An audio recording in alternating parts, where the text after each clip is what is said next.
Hello everyone, welcome you all for today's NCRT based Indian polity quiz. Today we are going to discuss set 1. Let us begin with question number 1. Consider the following statement regarding the independence of judiciary means. Statement number 1. The judges must be able to perform their functions without fear or favor. The organs of the government should not interfere with the decisions of the judiciary. Number 3. The judiciary should be free from any kind of accountability. Which of the following statement is or correct? Here we have to identify the correct statement. See, the independence of judiciary means the organs of the government like executive and legislature should not restrain the functioning of the judiciary in such a way that it is unable to do the justice. What about statement number 1? Yes, the statement number 1 is right. The judges of the Supreme Court must able to perform their functions without fear or favor. What about statement number 2? Yes, the other organs of the government should not interfere with the decision of the judiciary. Therefore, this statement is also right. Kindly note down the word should not interfere. And what about statement number 3? The judiciary should be free from any kind of accountability. Here, one has to note that the judiciary is part of democratic political structure of the country. Therefore, it is accountable to the constitution as well as it is accountable to the people. Therefore, it makes this statement wrong. Therefore, we can eliminate B and C and also D. Therefore, the answer would be A 1 and 2 only. See, the independence of the judiciary does not imply any arbitrariness or absence of accountability. Therefore, the judiciary should be accountable to the constitution as well as people. And let us move on with the question number 2. Consider the following statement. Statement number 1. The exclusive original jurisdiction of the Supreme Court. 2. Federal dispute between two or more states. Statement number 2. The Supreme Court can give special orders in the form of writs. And statement number 3. The President is bound to accept the advice rendered by the Supreme Court. Here we have to identify the correct statement. See, this exclusive original jurisdiction of the Supreme Court extends to the federal dispute between two or more states. Yes, this statement is right. What about statement number 2? See, before analyzing the statement number 2, let us see few facts related to original jurisdiction.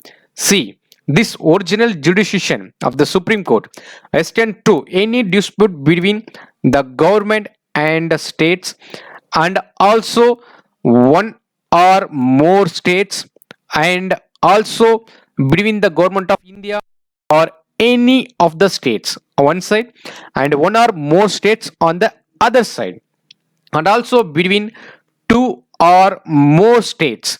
So kindly remember these points. And also, insofar the dispute involves any question whether the law or fact which is the existence of extent of legal right depends. Also note that the Supreme Court of India is one of the very powerful courts anywhere in the world. However, its functions within the limitations imposed by the constitution. So that is very important. The Supreme Court has specific jurisdiction or scope of the powers. Therefore, let us analyze the statement number 2. The Supreme Court can give special orders in the form of writs. Yes, the statement is right. See, the High Court also can also issue, but the person whose rights are violated have the choice of either approaching the Supreme Court or approaching the High Court directly.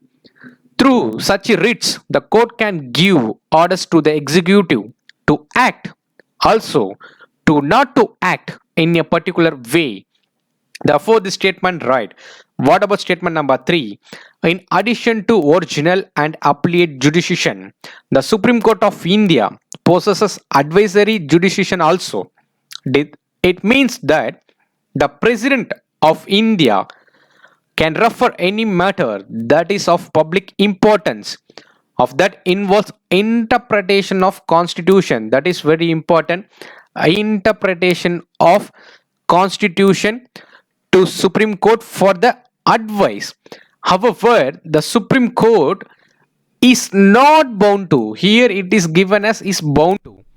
Therefore, here this statement makes wrong. The President of India is that, which means the Supreme Court is not bound to give advice on such matters, and the President is also not bound to accept such that advice. Therefore, this statement is wrong. We can eliminate B and D. Therefore, answer would be A, 1 and 2 only.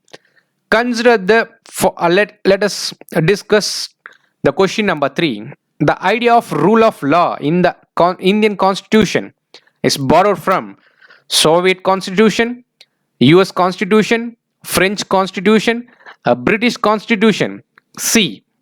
These features of Indian Constitution borrowed from a British Constitution. Therefore, answer would be D, a British Constitution. Or let us see what are the features borrowed from the British Constitution. See, number 1, parliamentary government. And what about number 2, rule of law? What about number 3, legislature? And what about number 4, citizenship? And what about number 5, cabinet system? What about number 6, writs? That means prerogative writs.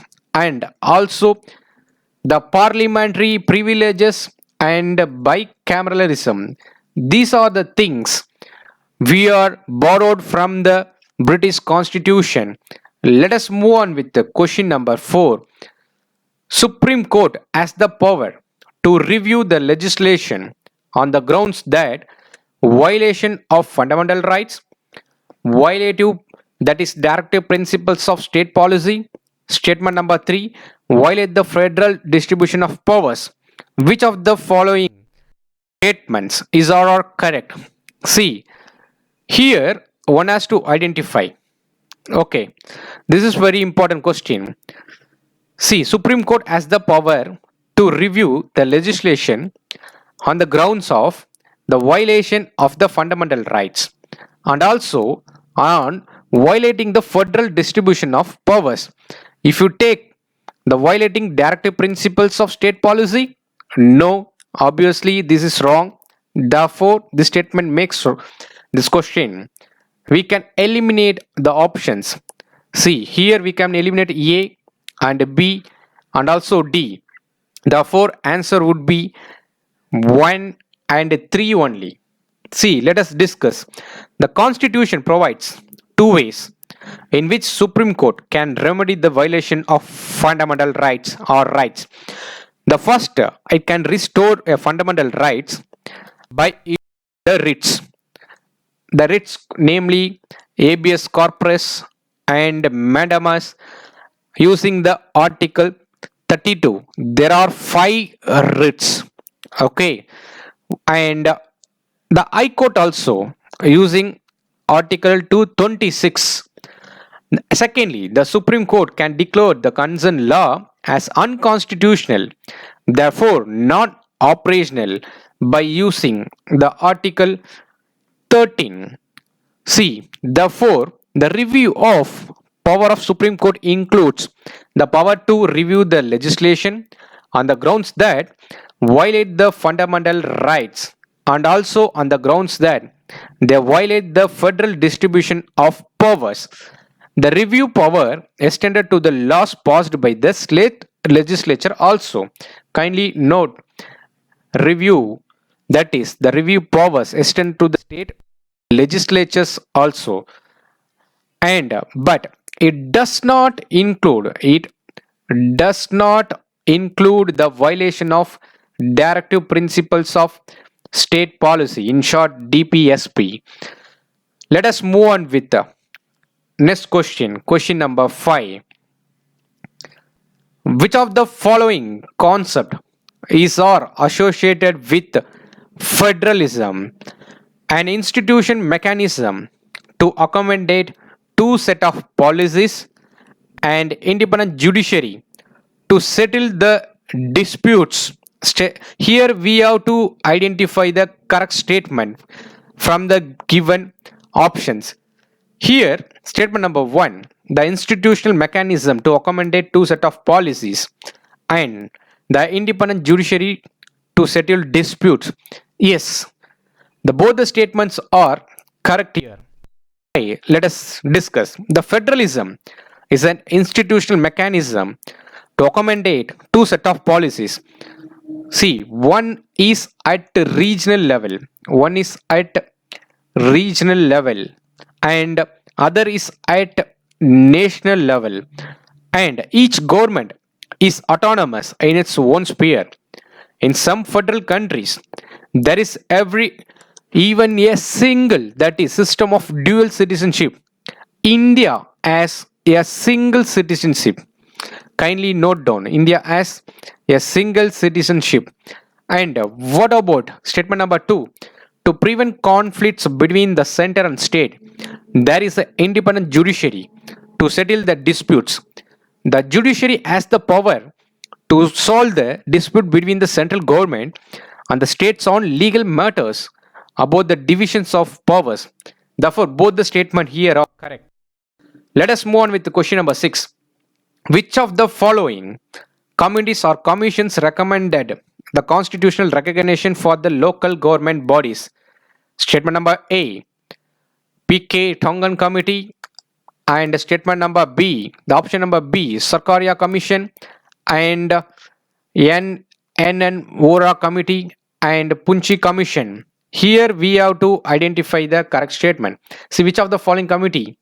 It obviously P.K. Tongan Committee is the answer for this. See, after 1987, through review the functioning of local government institution was initiated, and also in 1989, Mr. P.K. Tongan Committee recommended constitutional recognition for the local self-government bodies, and this constitutional amendments to provide the periodic elections also, and also for the local government institutions, and enlisted the appropriate functions of the dame, and also along with the funds which was recommended. Therefore, P.K. Tongan Committee is the answer for question number 6. Let us move on with question number 7. With reference to the Article 356, consider the following statement. The governor has the power to recommend the dismissal of the state government. Statement number 2. The president proclamation has to be ratified by the parliament. Which of the following statement is or are correct? See, the Article 356 of the Indian Constitution provides for the president rule in any state. This provision is to be applied when a situation has arisen that when the government of the state cannot be carried, note down, cannot be carried in accordance with the provisions of the constitution, and it results in the takeover of the state government by the union government. Therefore, statement number 1, the governor has certain powers to recommend a dismissal of the state government and a dissolution of the assembly, and also the governor has the powers to resolve the bills passed by the state legislature for the assent of the president, and also it gives the central government opportunity to delay the state legislation and also to examine such bills and veto them completely. What about statement number 2? The president proclamation has to be ratified by the parliament. Yes, this statement is also right. See, the president rule can be extended up to 3 years. Beyond that, constitutional amendment is needed to continue the president rule, that is emergency. Okay, therefore answer would be C, both 1 and 2 only. Let us move on with question number 8. According to the Indian constitution, which of the following pairs of the state have the special provisions given their peculiar social and historical circumstances? Assam, Nagaland, and Arunachala Pradesh, Mizoram, Assam, Tamil Nadu, Mizoram, and Arunachala Pradesh, Kerala, Nagaland, and Assam, Maharashtra, Himachala Pradesh, Bihar, Sikkim, and Arunachala Pradesh. See, it's a straightforward answer. A. Assam, Nagaland, Arunachala Pradesh, and Mizoram. See the these special provisions. Okay, these special provisions also exist for the hilly states like Himachala Pradesh, and also for Andhra Pradesh and Goa and Gujarat and also Maharashtra and Sikkim. And kindly note that it are provided by the central government, not by the constitution. Therefore, this statement and all wrong. And one has to know that the most of the special provisions provided to the northeastern states like Assam, Nagaland, Arunachala Pradesh, and Mizoram. And also, one has to remember about Article 371. See, however, these provisions have not been able to stem alienation and insurgency in part of the region.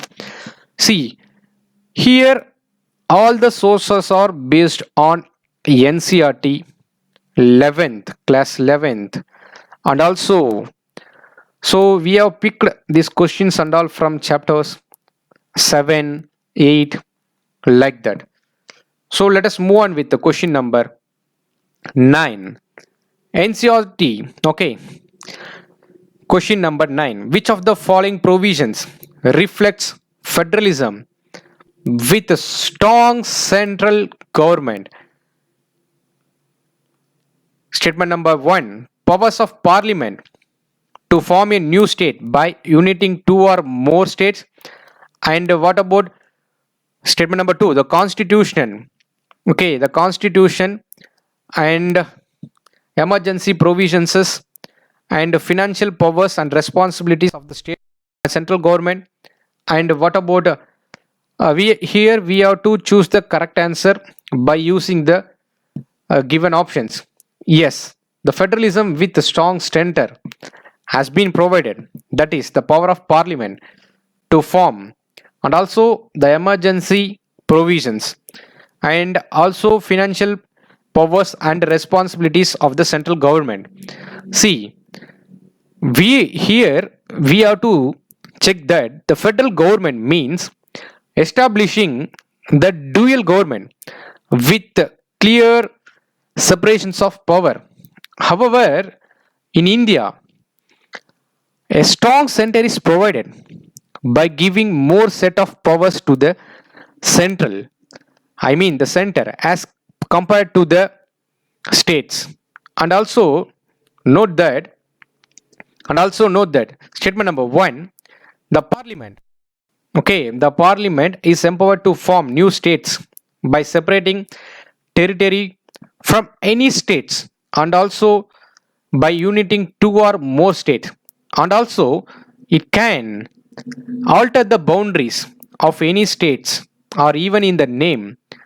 Also, the constitution provides for some safeguards by way of securing and also with the view of concerned state legislature. Therefore, this statement is right. What about statement number 2? Yes, this statement is also right. The constitution has certain very powerful emergency provisions and which can turn out federal polity into highly centralized system. Emergency is declared during an emergency. The powerful, lawfully centralized, the parliament assumes the power to make laws on subject within the jurisdiction of the states. What about statement number 3? This is also during normal circumstances, the central government has very effective financial responsibilities and powers. In first place, the items generating revenue are under the control of central government. Thus, the central government has many revenue sources and states are mostly dependent on the grants and financial assistance from the center. Therefore, this statement is also right. Therefore, answer would be D. 1, 2, 3. Let us discuss question number 10. Consider the following statement. The resolution for removal of vice president can be initiated in Rajya Sabha only. Unlike the president, there is no power of impeachment of vice president. Here we have to identify the correct statement. C. The resolution for removal of vice president can be initiated in the Rajya Sabha only. Therefore, this statement is right. Yes, unlike president, there is no process of impeachment of the vice president. Therefore, this statement is also right. The answer would be both 1 and 2. See, here the term of office of the vice president is 5 years and the term may end earlier by the resignation which should be addressed to the president. Here, the term of the office vice president may also be terminated earlier through the process of removal. And also note, the vice president may be removed by the resolution passed by the members of Rajya Sabha, and such a resolution of removal of vice president can be initiated in Rajya Sabha only. What about statement number 2? Yes, this is also correct. To move such a resolution, the 14 days notice to be given. Such a resolution passed by the Rajya Sabha only, and it should be agreed by the Lok Sabha also. And also one has to note that unlike president, there is no process of impeachment of the vice president.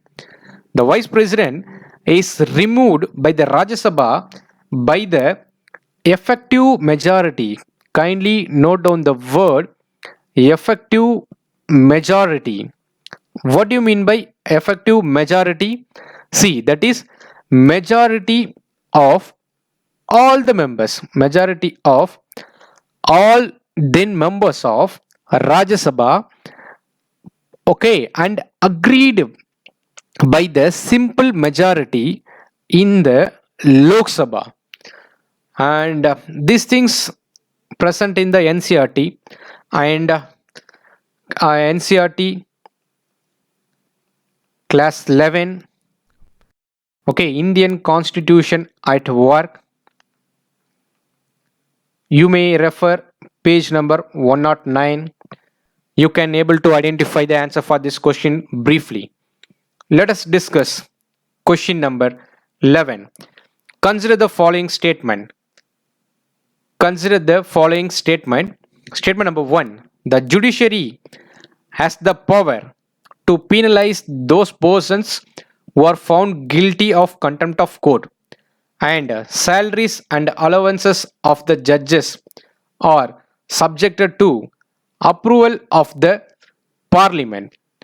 Here we have to identify the correct statement.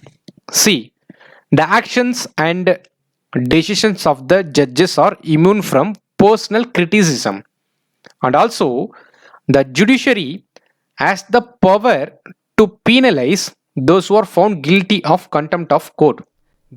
This answer is right. This authority of the court is seen as the effective protection to the judges from unfair criticism, and also the parliament cannot discuss the conduct of the judges except in the proceedings of the removal of judges, which makes the judiciary independent to adjudicate without fear of being criticized.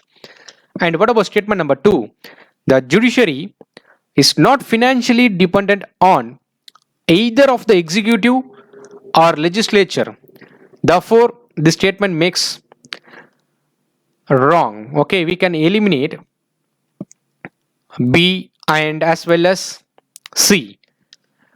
And C, the constitution provides that the salaries and allowances of the judges are not subjected to the approval of legislature, or not subjected to the approval of legislature. And also note that the offenses to the contempt of court is committed when a person either disobeys a court order, and also a civil contempt, or when a person says or does not scandalize pre-judges, or interference with the judicial proceedings or administration of justice, and also criminal contempt. So this is also present in 11th NCRT chapter number 6. So let us move on with the question number 12. First path, first past the post system used in the election of which of the following in India? Elected members of the Legislative Assembly? Yes. Members of the Rajya Sabha? No. Elected members of the Lok Sabha? Yes. President of the India? No. The four answer would be 1 and 3. That is B, 1 and 3 only. Let us move on with the question number 13. Consider the following statement with respect to Delimitation Commission. Statement number 1. It has the authority to decide which constituency is to be reserved. And statement number 2. It is appointed by the President of India. Statement number 3. In collaboration with the Election Commission of India. Here we have to identify the correct statement. Okay. About the Delimitation Commission. Yes, it has the authority to decide which constituency is to be reserved, and it is appointed by the President of India, and also in collaboration with the Election Commission. Therefore, answer would be D, 1, 2, 3. C. This Delimitation Commission, okay, it is the statutory commission, which means the Delimitation Commission decides the basics of constituencies, the reserved for SC and ST candidates, as well as declares which of the constituency would be reserved. And one has to know that this Delimitation Commission is appointed by the President in collaboration with the Election Commission of India, and it is appointed for the purpose of drawing the boundaries of constituencies all over the country. Therefore, let us move on with the question number 14. Consider the following statement with reference to universal adult franchisee. C. President has the authority to decide minimum the voting in the election of state as well as union legislature. Statement number 2. All the citizens of India above 18 years are eligible to vote in the elections of Lok Sabha. Here we have to identify the correct statement. C. The minimum age for eligibility to exercising the right to vote is determined by the Constitution of India under the Article 326. Okay. Not by the President. Therefore, this statement is wrong. Okay, we can eliminate A and C. Yes, all the citizens of India above the age of 18 years are eligible to vote in the Lok Sabha. Therefore, B, 2 only is the right answer. Let us move on with the question number 15. Consider the following statement with regard to the Election Commission of India. It has been multi-membered body since the commencement of the Constitution, and all its members have equal powers to take decisions in the election, and all the members are appointed for a 5-year term. C. This statement is wrong. Appointed for 6 years. Therefore, we can eliminate D and C. What about statement number 1? It is not a multi-membered body since the commandments of Constitution. Therefore, 1 is also wrong. We can eliminate this also. The answer would be B, 2 only. C. This election commission, okay, the Constitution provides for election commission to be a single, single member or multi-member Okay, till 1989, the election commission was a single member. Okay, single member. And just before 1989 general elections, two more commissioners were appointed, making the body multi-member. Soon after this election, the commission reverted to its single member status. And also, in 1993, two election commissioners were once again appointed, and commission became multi-member and remained multi-member since then. So this is about Election Commission of India. Let us move on with the question number 16. Which of the following is or are the features of parliamentary executive? Here, head of the state is always selected by the people of the country. Statement number 2, head of the government is also the head of the state. Statement number 3, the parliament performs the functions of holding the executive accountable to itself. Here we have to select the incorrect answer using the code. Okay, the head of the statement, kindly note on the word incorrect. Okay, we have to incorrect statement. The head of the state is always selected by the people of country. No. The head of the government is also the head of the state. No. The parliament performs the functions of holding the executive accountable to itself. Yes, this statement is right. Okay, therefore, but we have to identify the incorrect statement. 1 and 2 are incorrect. Therefore, answer would be A, 1 and 2 only. See, in a parliamentary system, the head of the state, okay, head of the state is different from the head of the government, which means the head of the state is president, and whereas the head of the government is prime minister. Kindly note down these things. See, the head of the state on the president can be elected in parliamentary republic or can be monarch, as in the constitutional monarch. Therefore, this statement is right. Wrong.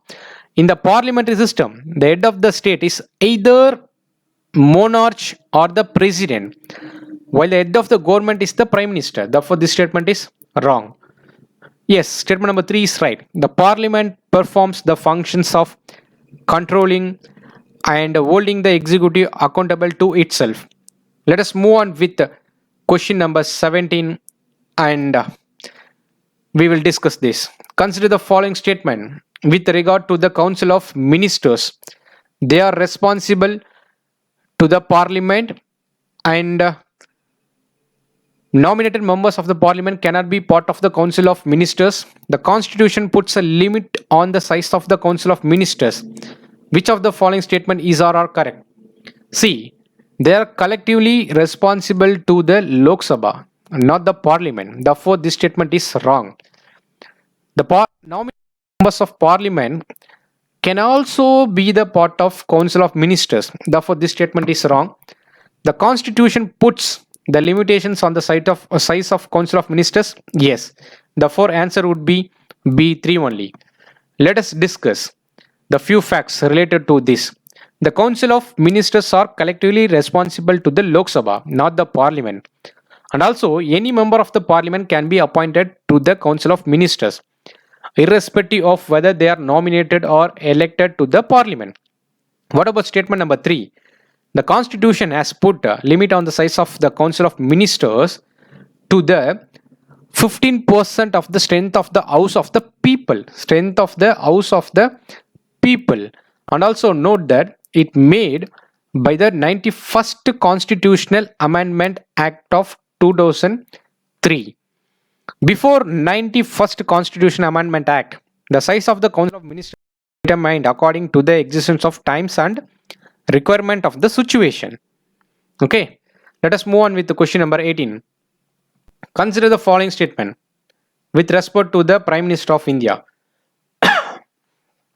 The death or resignation of the Prime Minister leads to the automatic dissolution of the Council of Ministers.